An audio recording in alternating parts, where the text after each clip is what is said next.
My name is Sal Prezio. I'm the executive director of this wonderful organization, and I'm proud to be living here in Concord and being a part of this wonderful artistic community and this literary community tonight. Before we begin, I just have a couple of very important announcements. In case of an emergency, please notice the exits at the front and the rear of the auditorium. Our lovely ushers, please give it up for our ushers who are working overtime tonight and helping us out. If for any reason whatsoever you are buying tickets to anything here at the Capitol Center for the Arts, please, please, please, please, always go to ccanh.com. There are a lot of third-party websites out there that charge you 2, 3, 5, 10 times our ticket prices, and I don't want that to happen to you guys. So just go to us at the CCA. We'll take good care of you, especially our friends over at the box office. So, without further ado, I would like to introduce two wonderful people to the stage here.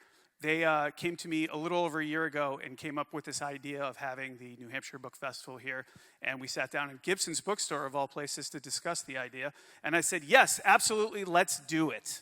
And through a lot of hard work, here they are, just over a year later. So please welcome to the stage Emily and Sarah from the New Hampshire Book Festival. Give it up for all their hard work.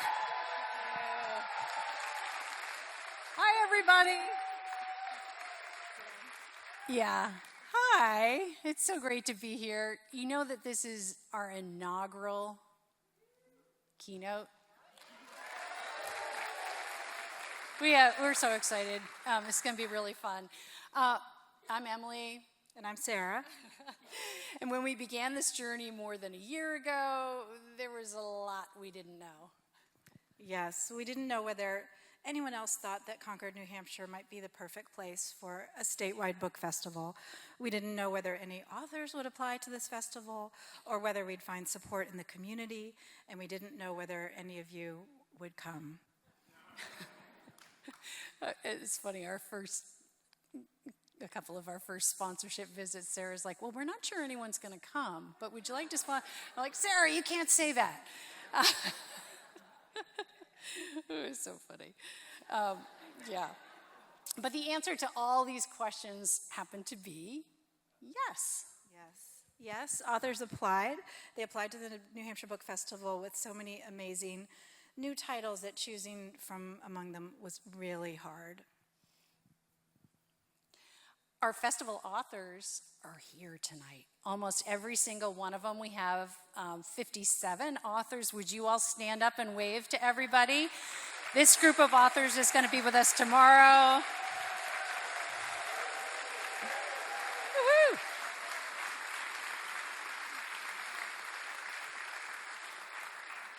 Yeah, authors, New Hampshire is so thrilled that you're here. We just can't wait for tomorrow. Starting at 9 in the morning, we're going to have free live panels all day. So we hope you will all be there tomorrow morning. Yes. So speaking of yes, we also want to say that our hardworking board said yes, and they rolled up their sleeves and raised money and nailed down festival logistics, and they spread the word about the festival. Which was amazing. We have so many partners and donors and sponsors. I'll start with our partners, and we have to thank Gibson's Bookstore, the greatest independent bookstore in the U.S., the Capitol Center for the Arts. You just met Sal. They've been fabulous. The New Hampshire Center for the Book, which is at the New Hampshire State Library. They've been fantastic getting the word out to all of our libraries. And also the Judge Family Foundation, who has supported our school event that happened today with 1,300 kids, which was just a knockout day with Kate DiCamillo. They helped with transportation, and every child went home with a book of their own, signed by Kate. Also, the New Hampshire Humanities have been huge supporters from the beginning. The city of Concord has been amazing. They supported us from the very beginning and gave us a grant that got us started, which was a thrill. And we have a lot of founding bookshelf donors that are here tonight. We're so happy you're here. But we also have nearly 90 volunteers that have made this festival happen. We don't have any paid employees. This has all been our great community coming together. So thank you for all those volunteers that are here tonight. So we just have a few more sponsors that we really need to thank. And beginning with our presenting sponsor, Ledyard Bank, whose early sign-on really gave us the green light to keep going. Our generous family sponsor, Grapponi Automotive Group, and Shaheen and Gordon, Merrimack County Savings Bank, Sheehan Finney, Nathan Wexler, Polaris Direct, Hopkinton Rotary, Delta Dental, Rath Young and Pignatelli, and Margaret Porter. And our media sponsors, the Concord Monitor, Boston Globe, NHPR, Louis Carno, Let's Move to New Hampshire, and Concord Community TV. And before we wrap up here with our program, I wanted to show, all of you have these programs, I hope you have, with our schedule and map for the festival tomorrow. There's a QR code on that program, and that takes you to our digital program for the whole festival. It has author bios on it, it has maps, it has schedules. I hope you'll all take a peek there. It also has an opportunity for you to fill out an evaluation. Your feedback is going to be great. One of the things we ask for is, what authors would you like to have come to New Hampshire? What genres have we forgotten that you would like us to talk about? And if you fill out the evaluation, you're in the running for a $50 gift certificate from Gibson's Bookstore. So to all of you, to the authors, the partners, the sponsors, the donors, the volunteers, and maybe most of all, to the festival goers here tonight who, like Emily and me, just really love a good book. We offer our deepest and sincere thanks for helping us bring the first New Hampshire Book Festival to life. Yeah, thank you.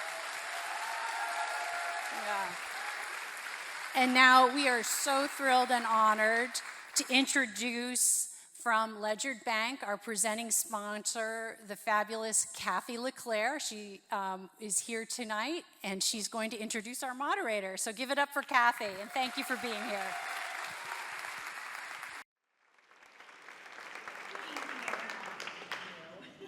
And welcome to the New Hampshire Book Festival. I am, as they said, Kathy LeClaire. I'm the Senior Vice President and Private Banking Director at Ledyard National Bank. And we are so thrilled to be the presenting sponsor of the inaugural New Hampshire Book Festival. This festival, the first of its kind in our state, is a celebration of the power of storytelling and the written word. Ledyard is so proud to help foster a community that offers a platform to discover new authors, revisit beloved classics, and engage in thought-provoking discussions. We'd like to thank the incredible organizers of this event, Emily Barak, Rebecca Brichetti, Sarah McCraw-Crow, Lucy Hodder, for their vision, their energy, and perseverance, along with all the volunteers and community members who went above and beyond to make this festival a reality. So let's turn to the next page of this exciting adventure together, celebrating a community that believes in the magic of books. Once again, welcome to a weekend of exploration, inspiration, and connection. It's now time for me to have the great honor to introduce this evening's moderator, Laura Knoy. Laura Knoy is one of New Hampshire's most well-known journalists. She was a founding host of New Hampshire Public Radio's The Exchange, which for 25 years was the state's most widely recognized and respected radio program. In mid-2021, Laura stepped down from the host chair to pursue other interests, including writing fiction. Her skills in interviewing, moderating, narrating, and public speaking are frequently called upon. In 2022, Laura joined the Rudman Center at UNH Franklin Pierce School of Law as its Director of Community Engagement. She's also a fitness instructor at her local YMCA, a host of 2 podcasts, including one of interest to this audience, Read Local New Hampshire. Please join me in welcoming Laura.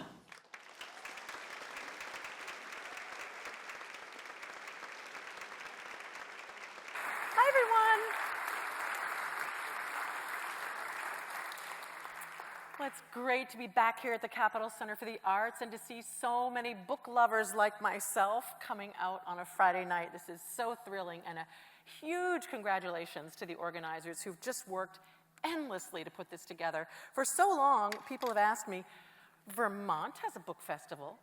Maine has a book festival. Why doesn't New Hampshire have a book festival? To which I would say, good question. So now we have one. So hooray.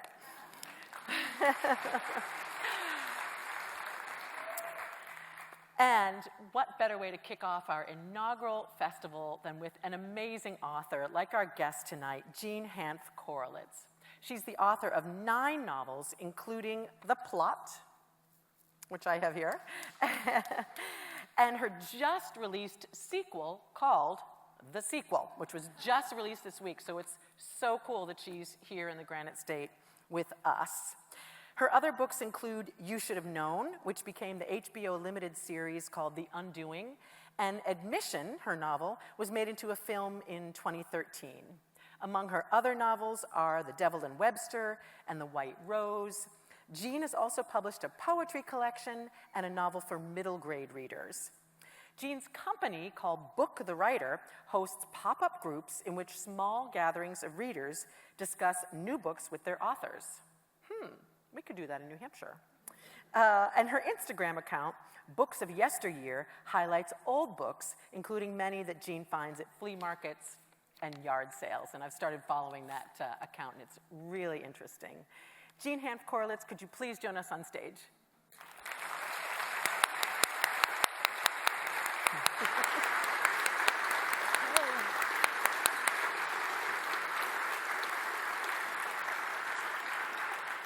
So big welcome to New Hampshire, and as we'll talk later, this is not Jean's first trip to New Hampshire by any means, so we will get to that. But just to start big picture, Jean, you've said you've always been a huge reader, and even that books have ordered my life, which I'm sure many people, probably everyone in this audience, can relate to. Still, I'd love to hear it from you. How have books ordered your life, Jean? You know, I just did the New York Times Book Reviews series by the book, and I had to do a really deep dive in questions just like this. But, I think the book that really first made me a person who loved language was Black Beauty, oddly enough. I mean, it's such a great book. It's not just for horsey girls, even though I was a horsey girl. The language was just so spectacular, and I cried at the end. And I read, so many books. I read the way people smoke. They still smoke, which they shouldn't. I was always with a book, and I think that's why I was never bored as a kid. There was always another book that I wanted to read. I think, I'm not the first person to say this, but all writers are readers. Not all readers are writers, and that's fine. But to be a writer, or to want to be a writer, or to hope to be a writer and not be the kind of obsessive reader that we all are, is this is not a good career plan. Do something else, because if you're not obsessed with books and you're not, your heart doesn't go pitter-pat when you walk into a library. It's not for you. Do something else. There are other things to do. So yeah. So a great book is, of course, a great story, and the question of who owns a story and who owns the right to tell it is at the heart of both of these novels, The Plot and The Sequel. And I have so many questions around this. Okay, I'm ready. I'm ready. It's really fundamental to these both of these books. But without revealing too much about the plot, because I want to be very careful to not do any spoilers tonight, how is your main character in the plot here confronted with this issue? Right. Well, okay. So the plot is about a downwardly mobile novelist named Jacob Finch Bonner. He wasn't born with the Finch, by the way. He gave himself the Finch as a kind of homage to the character of his favorite novel as a child, To Kill a Mockingbird. A little pretentious, but that's what he felt. So he has a kind of moderately successful first novel, and then it's all downhill from there. He can't really find a publisher for a second one. He writes another one, it does even worse, and then he just can't write at all. So he ends up teaching in a very low prestige MFA program in northern Vermont. And no shade on Vermont, and actually no shade on MFA programs. I didn't do one myself, but I've had many friends who loved their MFA programs, felt that they became better writers. I just make fun of them because that's what I do. So he's teaching in this MFA program, and into his classroom walks that guy. And that guy, I've since been told, is in every creative writing class. Oh, okay. I did not know that. But that guy is a guy named Evan Parker who kind of blithely says, well, I have the greatest plot, and it's going to be a huge bestseller, and Oprah will pick it, and Steven Spielberg will make it into a movie. And, when you hear something like this, and we do, you kind of think, yeah, right. Yeah. But in this case, the student tells Jacob Finch Bonner the story. And Jacob Finch Bonner is quite distraught to realize that this guy is absolutely right. I mean, even no one can mess up a plot this good. It is, all of these things are going to happen to this book. But there are rules about these things. You don't step between a person and their computer. You don't do that. And a few years go by, and Jacob is in even worse shape than he was before, and it suddenly occurs to him that the book has never come out, and he would have known if it had. Because it would have been such a It would have smash been hit a because of this supernova incredible in the plot. literary world. And so he Googles his former student and discovers that he's dead, and not even recently dead. He died very shortly after their interaction. So then he has a dark night of the soul in which he has to make a decision about what he's going to do. Well, and that's one of the things that's so pleasurable about this book is Jake's constantly running inner monologue and Dark Night of the Soul, as you said, Jean, as he contemplates this whole idea of what does it mean to steal someone's idea? What's borrowing? What's stealing? So, Jean, I'd love to have you read an example of just Jake's inner agonizing, rationalizing around this issue. Yeah, when Laura said, I want you to read an excerpt, and this is the excerpt that I've chosen, I was like, this is well chosen because this is the absolute heart of the problem right here. Jake has just discovered that his student is dead, and immediately he begins to obsess about what this means for him and what is the obligation that an author or any artist owes to the idea. And there is a lot of folklore about this. I don't know if any of you have read Elizabeth Gilbert's book, Big Magic, but she actually writes about this situation in Big Magic. So this is just a brief little sliver of his Dark Night of the Soul. Good writers borrow, great writers steal, Jake was thinking. That ubiquitous phrase was attributed to T.S. Eliot, which didn't mean Eliot himself hadn't stolen it. But Eliot had been talking perhaps less than seriously about the theft of actual language, phrases and sentences and paragraphs, not of a story itself. Besides, Jake knew, as Eliot had known, as all artists ought to know, that every story, like every single work of art, from the cave paintings to whatever was playing at the Park Theater in Cobleskill to his own puny books, was in conversation with every other work of art, bouncing against its predecessors, drawing from its contemporaries, harmonizing with the patterns. All of it, paintings and choreography and poetry and photography and performance art and the ever-fluctuating novel, was whirling away in an unstoppable spin art machine of its own. And that was a beautiful, thrilling thing. He would hardly be the first to take some tale from a book or a play, in this case a book that had never been written, and create something entirely new from it. Miss Saigon from Madame Butterfly, The Hours from Mrs. Dalloway, The Lion King from Hamlet, for goodness sake. Surely what he himself might make from so little would belong to him and only to him. These, then, were the circumstances in which Jake found himself that January evening at his computer in his cruddy Cobleskill apartment in the leather-stocking region of upstate New York, out of pride, hope, time, and, he could finally admit, ideas of his own. He hadn't gone looking for this. He had upheld the honor of writers who listened to the ideas of other writers and then turned responsibly back to their own.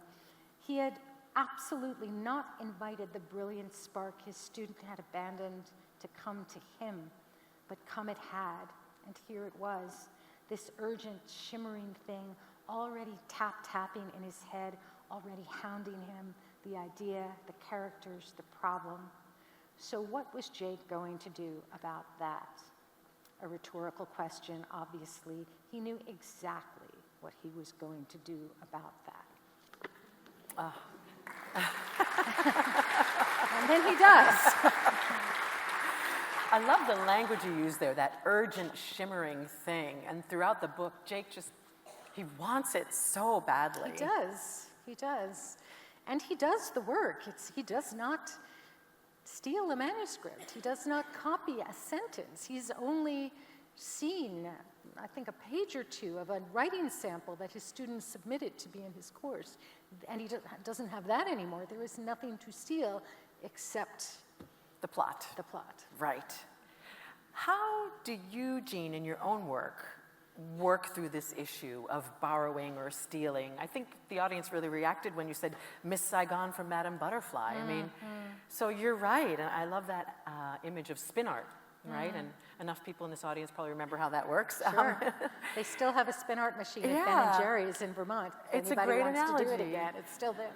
So how do you work through that with your own novels, Jean? You know, it's a source of constant anxiety, which I bet. I think is why we writers are so obsessed with plagiarism.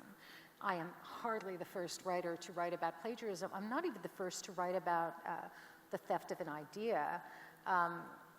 You know, it's a good thing I didn't know about this book before I wrote the plot, because I might have thought, well, I better not go there. But there's a writer, an Irish writer named Jonathan Boyne, who wrote a novel called Ladder to the Sky about a writer, kind of a ruthless writer who goes through his life stealing people's, you know, life ideas. Yeah, that's a good book. See, I mean, there are so many of us. I could probably rattle off 6 or 7 novels about various shades of theft. Right. And I think I have a theory about this. And I think the reason we're so obsessed with it is because we're not sure we're not doing it all the time. Yeah, right. And there's so many books. I mean, a gazillion books that's have been right. So written. many books, so few stories. You know, only 7 stories. So, you know, Slaying the Monster, Bildungsroman, Rags to Riches, you know, how deep are we going to go into the idea of theft? Did James Joyce rip off Homer when he wrote Ulysses? Did, you know, the author of Cold Mountain rip off James Joyce when he wrote Cold Mountain? I mean, did Jane Smiley rip off King Lear when she wrote 1,000 Acres? I mean, and the more recent example, of course, is Demon Copperhead, which I read, and just read, it was fantastic. Did she rip off, you know, David Copperfield? Yeah, that's kind of the point. Right. But this is a conversation between writers, between artists, and to think of it in terms of ripping off is not helpful to anyone. So when you sit down to write a novel, Jean, are you even thinking about, you know, oh, that was a really good paragraph. Oh, shoot, someone else already did that. I mean, how much is that sort of sitting on your shoulder, and how much All are you the just time. saying? It is all the time. It's all part of you it. know, it makes sense to actually take the bull by the horns. So of my 9 novels, can't believe 9, wow. The second one, The Sabbath Day River, is based on the Scarlet Letter. I mean, it is based on the Scarlet Letter. It is a reinterpretation of the Scarlet Letter. My novel, The White Rose, is based on the opera Der Rosenkavalier. I mean, these are, I admit it. So, you know, it's better to sort of be upfront about it, I guess. But it didn't stop people, and I thought this was very meta and hilarious, from accusing me of having stolen the plot. I kept a list, it was so funny, of all the different things I'd been accused of stealing the plot from. And they Really? Yeah, I mean, one was season 4 of Riverdale. One was the remake of DOA, not the original one, but the remake with Dennis Quaid and Meg Ryan. Oh, and you're supposed to keep track of all that. Yeah, I mean, some of them were understandable. I was accused of stealing it from Ira Levin's Death Trap, which is an awesome play. I didn't even understand that one until I reread the play and I realized it is about a writing teacher and his student, and they keep, murdering each other or trying to murder each other because they're fighting over the authorship of a play. Oh, Okay, okay. I got that. But, Fair, but... there are a lot of ideas out there, and we are drawing from them all the time. I want to ask you one more question before we open it up to the audience. But I'd love to hear the origin story of the plot, and I think the audience would really enjoy it too, Jean. How you were struggling with another novel, just wrestling with this poor novel, and then... It was winning. It was definitely winning. And then the plot just kind of came to you. So share that story with us, please. It may be a cousin of that thing where you're trying to get pregnant and then you give up and then you get pregnant in a weird way. But what happened was that I was writing my novel, The Latecomer, and it was a very challenging book. It had 6 major characters, which is 5 more major characters than I'm used to writing. Because there were so many characters, I was very worried that this character would be more interesting than that character, and I kept heaping more and more stuff onto them and moving the pieces around, and it just wasn't working, and it kept getting rejected by my editor. And I worked on it all through the fall I worked on a new rewrite all through the fall of 2019, during which time I was beginning to pay very close attention to something that was happening in China involving a virus. And I am a fearful person. I'm very honest about that. I've also read a lot about epidemiology, and in particular, a book that maybe some people here have read called The Coming Plague by Laurie Garrett. And I was like checking off the boxes and like getting ready for a global pandemic. If this happens, then this happens, and this happens. And I was terrified. And nobody else was terrified. So they all thought I was crazy. And I only mention that because I think that was feeding into the bad feelings that were happening around this book. So my editor rejected it. We're now in January of 2020. And I went to her office for what I anticipated was a very sad postmortem on the most recent rejection. And I was done. I was tapped out. I had no more ideas. To make this book better. Right. Yeah. And I remember I was so upset that I asked my husband, who's here tonight, to come with me to the meeting. I wanted him to be in the meeting with me. Really pathetic. And he said, you know what? I'm going to be in the Starbucks across the street. And, I'll be here when you come out, but really ridiculous. So I go into this meeting, and we spend about half an hour talking about what's wrong with the book. Yeah, I know. I don't know how to fix it. And she doesn't really either. And in the middle of this meeting, I just kind of said, well, I have another idea. And I started to tell her the story of this novel, which was surprising to me beyond anybody, because I didn't know this story. I was just kind of reeling it off. And I remember I kept avoiding telling her what the big secret of the plot actually was, because she's read every novel ever written, and I thought she was going to say, oh, too bad, because, Michael Chabon wrote that. Yeah, that's been done. That's been done. Yeah. And finally, I couldn't think of anything else to delay it anymore, and I told her what the plot was, what this big story was.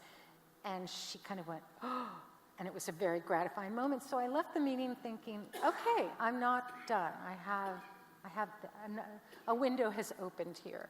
And the next day, my phone rang, and it was my agent, and she said, what happened in that meeting?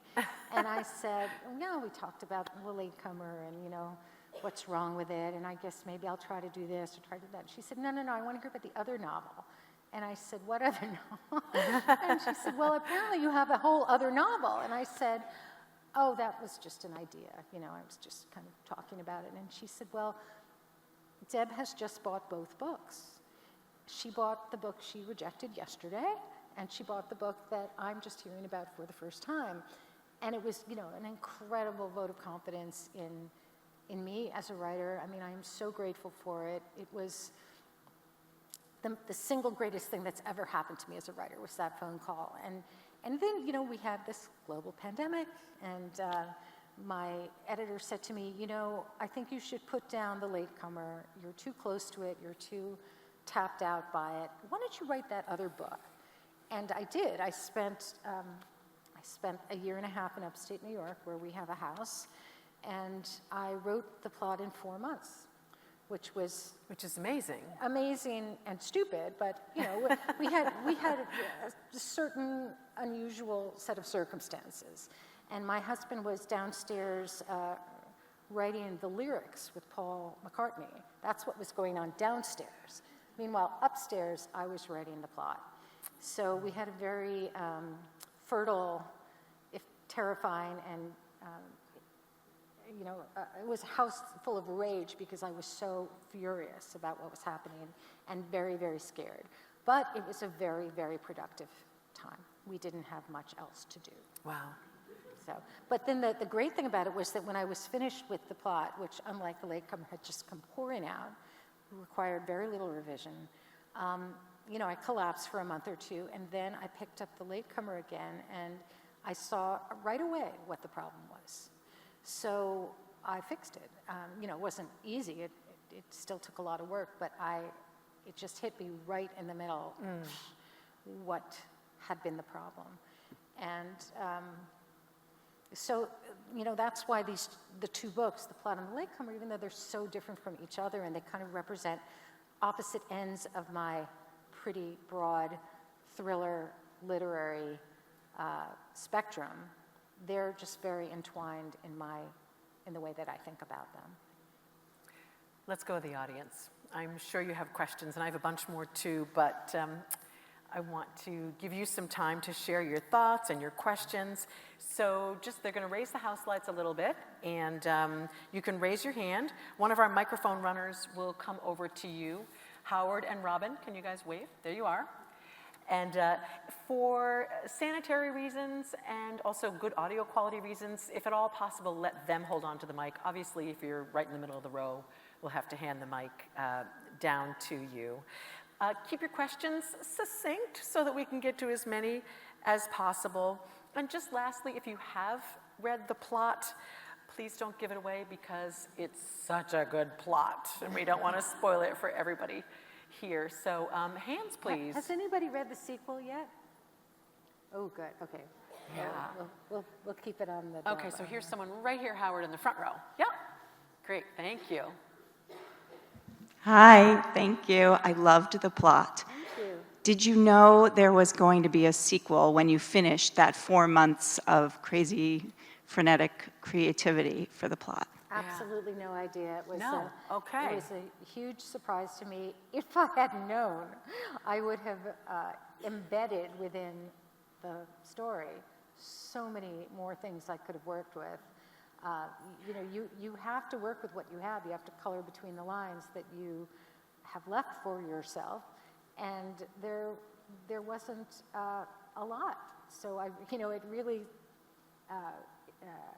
dictated the way the story was going to go. Kind of a weirdly interesting process in itself, but no, I had no idea. Yeah, thank you for that question. I had the same question. So you finished the plot, you finished the latecomer, and then did your agent say, how about a sequel?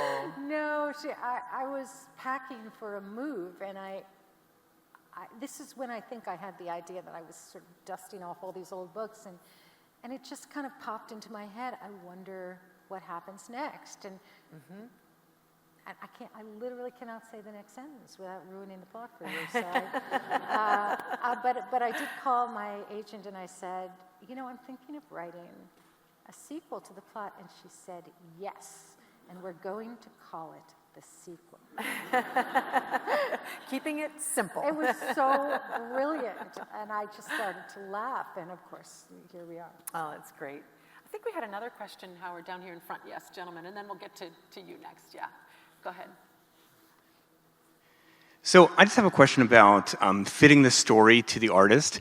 Like, not every plot could be written by every author. For example, me, like having read the plot and I thought it was great, I don't think I could have written a great novel with that story. I think it just like, although it is a great story objectively, it's not something that like particularly spoke to me just in what I'm interested in writing about. So it's sort of very fortuitous that this story met with the particular author, like the professor who could write that story, in my opinion.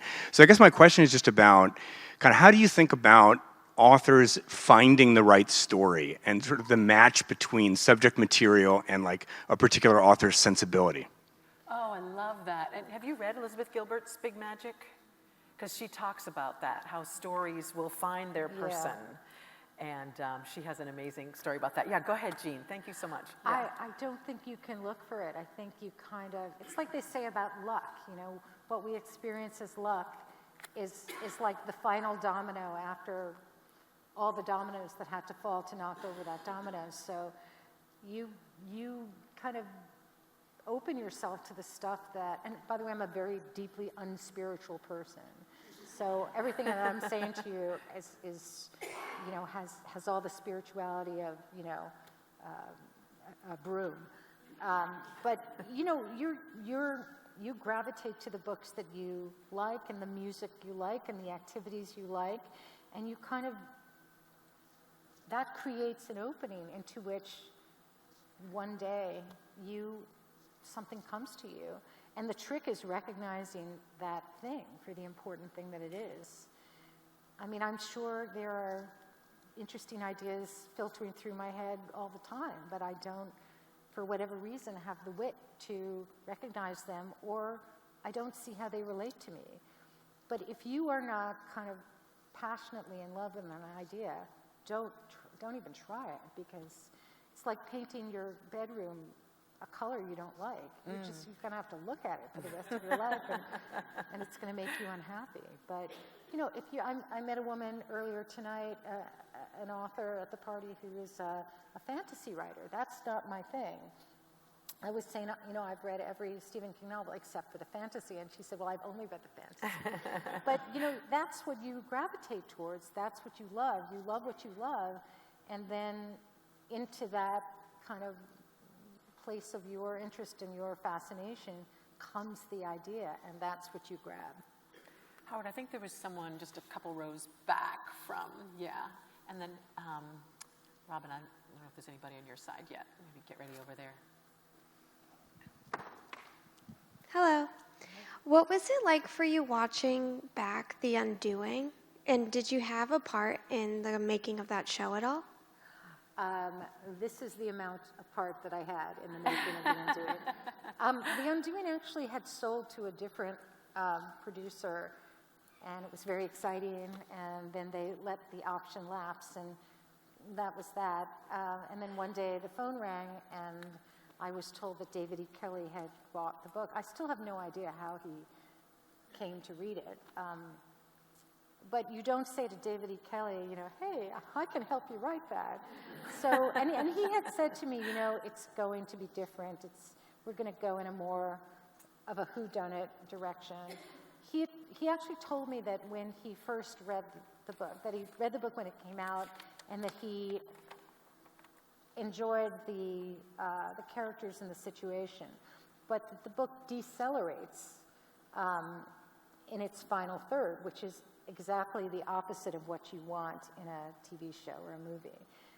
And that's true, because the book is about this woman whose life is destroyed, and then she kind of puts herself back together. So he said, you know, I'm going to take the character and the situations, and I'm going to go in a different direction. It wasn't a surprise, but it went so far in a different direction that neither my husband nor I had any idea who did it. So it was during the pandemic, and they very kindly sent us the first 5 episodes, and we were able to like watch it as a family, like in different locations. That was very cool. But they would not send that final episode. They didn't want it out there. They were really keeping on top of it. I think a lot of the cast members didn't even know. So it was the final night, and we were sitting in our house getting ready to watch it, and I said to my husband, who do you think did it? And he told me, and he said, who I think did it. And I told him we were both wrong. So, you know, that's how far. That's amazing, really. You know, some writer once said that, you know, the best way to handle Hollywood is to take the money and just like take it to the bank and then just throw your book over the cliff, and that's, you know.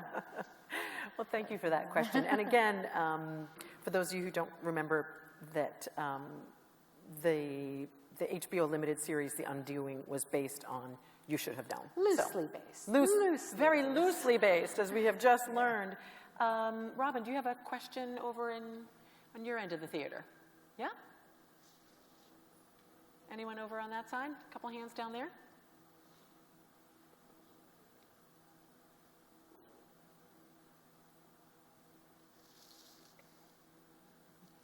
Thanks. I work in healthcare and love me a good bioethical challenge. So the ethics thread within the story, which I confess I have not yet read the plot. Could you speak up just a little bit? Really curious about just the ethics dimensions of this, and thinking of an analogy in healthcare, the difference between snake oil and, you know, well-intentioned health interventions, and, you know, when you were saying, did somebody rip off a plot versus part of the artistic process is re-rendering threads of stories that we hear all the time. And I guess I'm just particularly curious, in the universe of authors, which is alien to me, what kinds of pressures come to bear to bring people to the brink of those sketchy ethical decisions, which you speak to in the book. It sounds like you humanize your character and sort of speak to some of the things that bring him there. But, you know, other than fame and money, what are but some... that's the thing. I mean, to become an author for money is just such a bad idea. I mean, my son graduated from university a year and a half ago, and, you know, half of his class are probably making more than I have made in my best year as an author. It's a spectacularly bad way to make a lot of money, or to become famous for that matter, unless you're Irish and a poet, in which case, in Ireland, you are a rock star. But that's my personal opinion. But if you wanted to talk about the pressures, they are intense. I mean, I was an unsuccessful author many, many more years than I've been a successful author. And that's why it was so easy to write about this author who is just driven to distraction by his inability to succeed. We are all Jake, every one of us. It doesn't matter how successful we look from the outside. We know the names of the editors who rejected our work, the artist colonies that didn't let us in, the prizes we didn't win. You know, it sounds petty, and that's why you're not going to hear people actually, you know, Jonathan Franzen isn't going to get up and with his acceptance speech for the Pulitzer Prize and say, this editor rejected me and I'll never forgive them. But he knows, you know, he knows. If he's in the audience. He's in the audience. But we all carry it around, and it eats at us. And, you know, in my case, I was working in publishing, I was writing novels. I had a bird's eye seat, not only to see every novel that was being published and being successful, but also my contemporaries. You know, I knew who they were. We knew one another, and people were just soaring into print, and it was, you know, I'm a human being. It was very hard. But the great thing about finding an audience late in my career, which I think is what's happened, bizarrely enough, is that if that happens, you're just so appreciative, you know? Like, I don't take anything for granted. I mean, the fact that there are people in this hall tonight is, to me, amazing. And you know, that people recognize the books and they've read the books is so great. And the other great thing about finding an audience late in your career is that, you know, the books are all there. They're still there. They haven't changed at all since they were written. And I love that people are sort of, oh, she wrote these other books, and they're going and finding The White Rose and The Sabbath Day River, and, you know, don't read the first one, it's not very good, but read the other ones, though. Yeah. Let's take another question down here, yeah? Hi, I want to ask about the book, The Writer series. Good. I've been lucky to You're go not a plant, are you? No, Okay. no, but I have been to one. Have you been to one? Yes, I have. I saw who are you? Kathleen Shine. Oh, hi. Hi. Okay, so book And I want to ask how that affects you as a writer when you're good such a supporter of other writers, but also does it ever distract you from your own process? Not at all. Well, on a super practical level, I am a non-blurber. I do not blurb. And the fact that I can do this for other writers by running this series, it helps me feel a little less guilty about the fact that I don't blurb. But Book the Writer started as a fundraiser for a local organization in Princeton where I used to live. We then, at that time, I called it the Meet the Author Book Group, and it was a book group where people made a donation to this charity. And every month the author would come, and we would all have bought and read the book, and we would sit in my living room and talk about it. And then when my husband and I moved back to New York City, I thought maybe it could be a business. So I set it up as we're going to send, Taffy Brodus Arachner to your book group. And it didn't work because in every book group I learned there was one person who thought that was a great idea, and everybody else thought it was a bad idea because what if we didn't like the book? What if we're too shy? There were a lot of good reasons. And also, many book groups, they want to talk about the book for 20 minutes, and then they want to talk about other stuff, and that's okay too. So I decided to kind of flip the idea around, and now I schedule the events, and you just buy a ticket for the one that you want to go to, and we cap it at 20 people, so it's you and 19 other people with Joyce Carol Oates in somebody's amazing living room.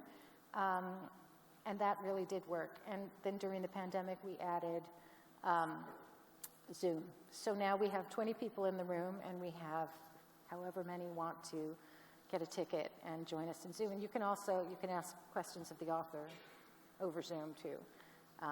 So it's been great, and it's a way to really celebrate new books, and it's very gratifying to me to see people come and meet the author whose work they've loved for years, or discover a new author. I get to meet some of the authors that I love the most. I mean, we did Fear of Flying with Erica Jong a few years ago. That was just beyond. So it's been a lot of fun, and thank you for coming. Glad you asked about that, I 'cause brought it's business interesting. cards Right. about Book the Writer, so if anybody wants one, come and ask me later. Right. Another question. I don't want to just go to the front. Oh, this is hard. Lots of questions. Wonderful. How about over there, Howard? Yeah. Thank you very much. We'll do our best to get to as many as possible. In the plot, your scenes seem to be very genuine, and I just wondered. Obviously, some of it's autobiographical, like writers' conferences and book signings and things like that. Is that really the way it works for you? That these are settings that you know personally very well. There's a lot more imagination involved. It just everything feels. Well, I haven't killed anybody. I didn't want an answer that you could get called into a court of law, but it feels like you've been there. Yeah, I had that same impression. It was written just so genuine, like, the angst of the writer. That felt very genuine. That took very little. And the reaction to, people in book signings. And so, yeah, it did feel like, okay, she's lived this, or if she hasn't, she's doing a really good job describing it. I've certainly been in the world. I mean, there's a very detailed description of a book tour in the sequel. I've never had a book tour, but I've certainly heard many accounts of it. There's even an anthology, a very funny anthology called I Should Have Stayed Home, which is just comprised of essays by writers about the horrible, horrible things that have happened to them on book tours. So you certainly don't need to have experienced them yourself. I'm sure if you go up to every single author who's here this weekend and ask them what is the worst thing that has ever happened to you on the road, they will tell you. And but I mean, as I said, I've been in this world, and I've been an unsuccessful author, and I've been a mid-list author, and I've been and now this. So I feel like I've seen it from all sides now. I want to ask Jean about your connections to New Hampshire and Vermont. As we said earlier, you attended Dartmouth College. You graduated from Dartmouth College. But I want to talk about Vermont like because... so many people in this room, maybe? Because in both the plot and the sequel, you present a very different side of our wonderful neighbors in the Green Mountain State than that standard cozy Currier and Ives image that Vermont likes to put out there. So how did you get to know this kind of rough, gritty side of Vermont? I found that very satisfying as a person from New Hampshire. Am I allowed to say that? Love New Hampshire, love Vermont. Boy, are they different from each other. You know, I've been a Dartmouth student for maybe a year before I understood what live free or die meant. I thought it was like, oh, that's so sweet, born free. And then somebody said, yeah, that's not what it means. And, I mean, I was very naive because, you know, I grew up in New York City in very kind of liberal milieu, and New Hampshire Dartmouth was alarming in many ways. But like most Dartmouth students, I grew to love it. And, you know, there's, as I'm sure many people in this room know, there's a line in the alma mater song about the granite of New Hampshire in our muscles and our brains. And you know what? That's true. But I spent a lot of time in Vermont because my husband taught at the Breadloaf School of English. So many summers when our kids were little and driving around the state. And, you know, it's not all yurts and patchouli. There's a lot of poverty in Vermont, and you know, when Vermont had its own struggles some years ago, Take Vermont Back, Take Vermont Forward. I mean, those were very aggrieved people on both sides of the divide. So, yeah, and I was saying to you backstage that years ago I read a fascinating article in Vermont Magazine about Vermont in the 60s, and the central question of the article was, why did the 60s happen in Vermont and not in New Hampshire? And the answer had to do with geology, as it had bearing on, among other things, skiing, because skiing was possible in Vermont in a way that it wasn't in New Hampshire. So the state of Vermont built these roads to get people up there from Boston and New York, and a lot of them stayed. So, I mean, it was kind of mind-blowing, and that led directly to my second novel, The Sabbath Day River, which is set in New Hampshire. Which I definitely want to read now. I'd like to go back to the audience for a couple more minutes before Jean and I close out. So if we could have house lights up and Howard and Robin ready. Oh, okay, someone has been waiting very patiently over there. Great, yeah. To switch the topic for a moment to the latecomer. Our book club loved it so much that we almost read it twice. Wow. We loved it. So would you share what you discovered was wrong with it and that you changed? Thank you. Great question. It is a yeah, good question. thank you. So, as you know, The Latecomer, for those of you who have not read it, is about a New York family with an unusual configuration. They have triplets. And then many years later, as the triplets are about to leave home and go to college, they have another baby. But it's not just any other baby. It's a leftover embryo from the triplets. And I know. And you have to ask yourself, you know, on what planet does that seem like a good idea? You know, many of us have kids. Your kid's about to go to college. Do you sit down and think, you know what would be fun? Let's have another baby and start all over again.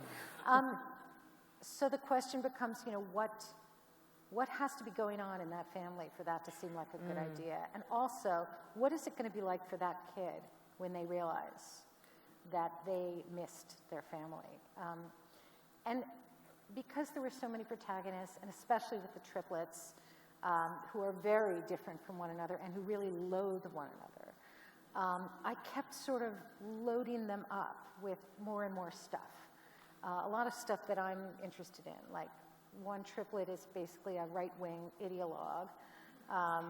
One becomes obsessed with Mormons and goes off and attempts to become Mormon. Another cleans houses, basically. She's really lost, and is on a very different path. And I just kept giving them more and more stuff, because I didn't want the reader to say, oh, here's another chapter about this one. I don't like him as much as the other one. The solution seemed to be more stuff. And of course, that wasn't the solution at all. And I kept moving things around. There was a version of the story where the whole family's on a boat going around the world. I mean, it was crazy. And what I realized after writing the plot was that in all of the stuff and all of the movement of pieces, I had not really asked myself whose story I was telling. And I saw right away whose story I was telling. And that had a direct impact on the narrative voice. And I will just say that I don't know if any of you are audiobook listeners. I have been so lucky for The Latecomer and the sequel to have the greatest living audiobook reader, Julia Whalen. And she told me when she read The Latecomer that she was just sitting in a chair in her home reading The Latecomer, not recording it, just reading it in preparation to record it. And she came to a moment in the book which probably your book group discussed in detail. Try not to give that away. And she said she just stood up. She was alone in her room. She just stood up because she realized that every assumption that she'd made about the voice was wrong, and that she was going to have to somehow figure out how to read the book without tipping her hand as to who was speaking. And of course, when I got the audio files, I went immediately to that page, and she'd just done a magnificent job. It was incredible, and she's just the best. And I was so thrilled that she agreed to do the sequel as well. And it's so great. I've listened to it twice. It's so good. Well, and it's interesting. Many people in this audience, have read your other books. So that's great. That's great. Now we have the sequel, which just came out a couple days ago, as you all know. So hot off the presses for New Hampshire. Other questions? Over here. Okay. Go ahead, Robin. Thank you. So I also grew up in New York City, and when I was moving to New Hampshire, your book, The Sabbath Day River, was gifted to me because my New York friends were like, I've never heard of this New Hampshire place, but here's a book about it. It was really good. It is really good. I love that book. Can you talk a little bit about the public defenders in New Hampshire and their role in that book? Oh my gosh, it's been so many years since I wrote the book. Oh, that's interesting. The characters do have a way of kind of leaving you. But yeah, I mean, one of the main characters is a public defender who moves to New Hampshire, and I think she's a prosecutor, actually. She prosecutes the case. But the novel is set in New Hampshire, and it's kind of, it's a combination of a couple of things. It is the Scarlet Letter. It is the story of the Scarlet Letter, but it's also the story of an infamous murder case that took place in Ireland in the 1980s. It was called the Kerry Babies Affair. And when my husband and I were living in Ireland in the 80s, the entire country was convulsed with passion about this case. And it took place in the part of Ireland that we were living in. So I actually got to interview the woman who was at the center of it. It was the interview that proved to me that I was never going to be a journalist, because I was way too shy to ask her any of the important stuff that I wanted to ask. But the story just stayed with me, and 20 years later, it kind of married Nathaniel Hawthorne and then produced that book. I think it's a book about religion in a way, and it's a book about feminism, and weirdly enough, even though we never made any we never sort of talked about this, because you and maybe 5 other people were the only people who read The Sabbath Day River. But about 20 years later, about 15 years later, I wrote a sequel to The Sabbath Day River, in that it was the same protagonist. And by then she's living not far from here in Massachusetts, and she's a college president. And it's about what happens to her on a particularly volatile college campus. So she did get the sequel treatment, but I literally heard from one person who said, "Isn't this the same character you had before?" So it was not a highly not regarded, but people didn't know about it, and they didn't really, and we didn't make a thing of it. But you might like it. Other questions? We have a little bit more time. Oh, down here, Howard. Yep. Hi. So I understand that you write in 2 different genres. So you write thrillers and you write literary fiction. When you're writing each book, do you feel as though you're a different sort of writer? Do you find the process very different? Do you approach the 2 genres differently? Or, I don't know, I'm curious about the different feel of the writing process when you're writing in those 2 genres. So you're asking if the process is different for a plot-driven novel versus a literary novel? I'm sorry, I'm having a little trouble here. I understand that the process is different, that they're different beasts. I just mean, because you as a writer, when you sit down and I don't know, do you see yourself as a different type of writer? Do you feel different as a writer when you're writing in those 2 different genres? Do you put on a sort of different writerly persona? I don't know. Does it feel very different, I guess? No, because that first book that I told you, don't read because it's not that good, that was a thriller. That was a legal thriller. But that book was really written because I had so thoroughly failed to publish my literary fiction. And I kind of had this moment where I said, either I'm going to quit or I'm going to write a book that somebody will publish. And when it was published, the editor who published it wanted me to write a sequel and, on down the line. And I was afraid that I would have to then be a thriller writer. So I said no, and I left and had to sort of start all over again. But I had discovered along the way that I really love plot. I mean, I always loved it as a reader. I always wanted to be surprised by a book. And people in the world that I was living in, the literary fiction world, really looked down on that, this unseemly, smarmy thing of plot. And what happened over the next 5 or 6 books was that I kept kind of flip-flopping back and forth across the line, which was a big part of why, I got to 6 or 7 books without anybody reading them. Because it's with every book, you have your sales record to deal with.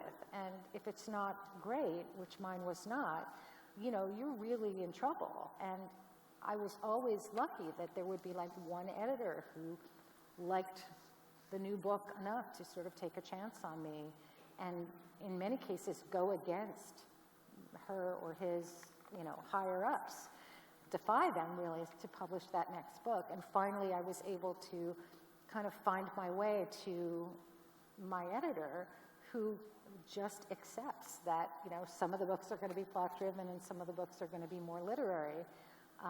But even the literary ones, have plenty of twists because that's what I like. So I don't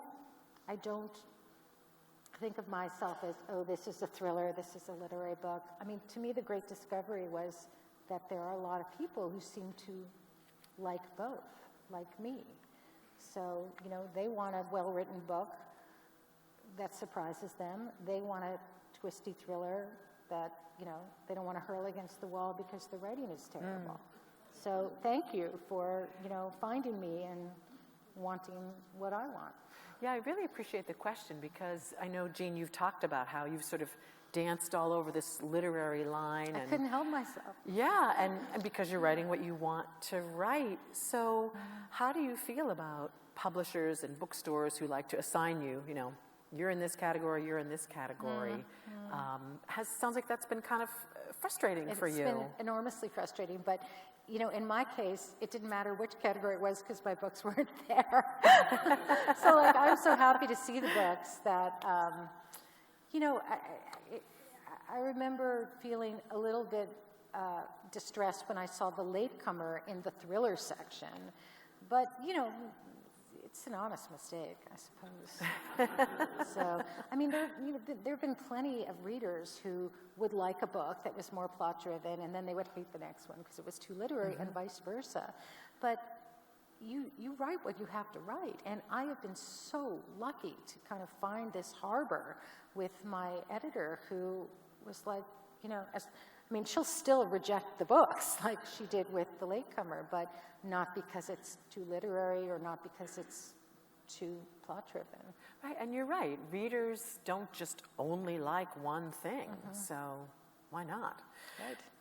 So looking ahead, you're going to be very busy this fall promoting this new book, the sequel. What other projects do you have in the works, Jean, or that you're thinking about? Thank you for asking me that. We didn't discuss this before, but for any of you coming to New York this fall, my husband and I adapted James Joyce's The Dead some years ago as an immersive play. It's not a play where you sit like you're sitting now and the play's happening up here. You're in the play. We do it not in a theater, but in a mansion on the Upper East Side, and we serve dinner. So anybody who knows James Joyce's story of the Dead, there's this famous feast that happens in the middle of it, and we serve the feast. We actually have a caterer who has interpreted the descriptions of the food for the 21st century. Like, there isn't going to be goose because it's way too expensive. But the food is amazing, and we did it for 3 years over the holidays in 2016, 17, and 18. Then there was that pandemic that we mentioned before, and we had to stop doing it. This is our first year back since the pandemic. We're so thrilled. Oh, that's exciting. And the full cast hasn't been announced yet, but we have announced that the elderly Morkan sisters, whose home we're in, and did I say it's in a mansion? It's in a mansion. The two elderly sisters are Estelle Parsons and Mary Beth Peel, who many of us saw on The Good Wife.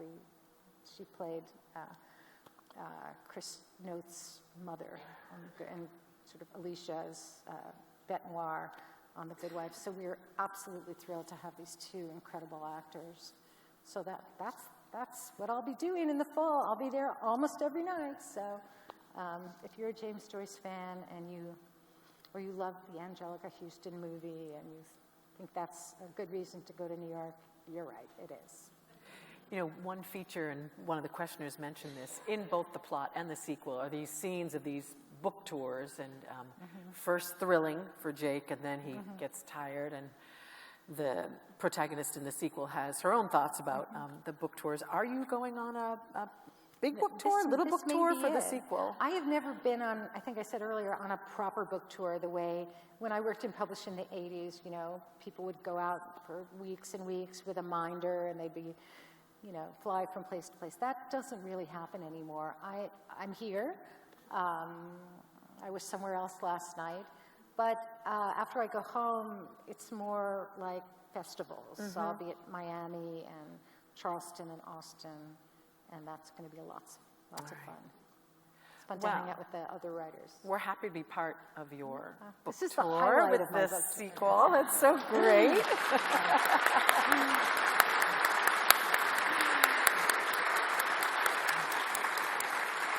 No, it's just been wonderful having you here. Thank you, know, Laura. up in little old Concord, New Hampshire, which is such a fantastic little capital city, and it's just an honor to have Jean with us, especially just with this book freshly out. So, but that is all the time we have for this part of our program. I do need to invite New Hampshire Book Festival organizers Emily Burak and Sarah McCraw-Crow back on to wrap up our evening and tell us what's going on tomorrow.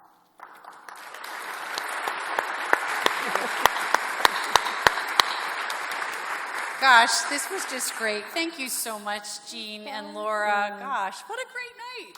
Wasn't that fun? Thank you. And there's so many writers and authors in the room that this has been especially fun for all of us to think about stealing plots. No, I would never do that. Anyway, I hope you all enjoyed this great night. And then Sarah's just going to tell you what's up first thing at 9 in the morning tomorrow if you haven't been looking at this beautiful schedule. Yeah. So outside on Main Street in the Kidlit tent, we have author illustrator spotlight, which is going to be really great. Authors drawing their characters and talking about writing and illustrating books.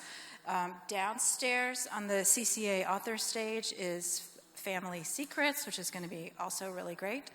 And upstairs in the Kimball House Poetry Salon, we have Paul Muldoon reading, and this is a rare appearance by the Pulitzer Prize-winning Irish poet Paul Muldoon. And yeah. Great. And really exciting next step is that Jean's going to be signing books downstairs, right in the area where you all came into the Capitol Center. And we have not just the plot, not just the sequel, but a lot of your books. So it would be really cool to meet Jean in person and get a book signed. So I hope you'll all go down and do that. And have a great night's sleep, and we'll see you tomorrow. All right. You're good?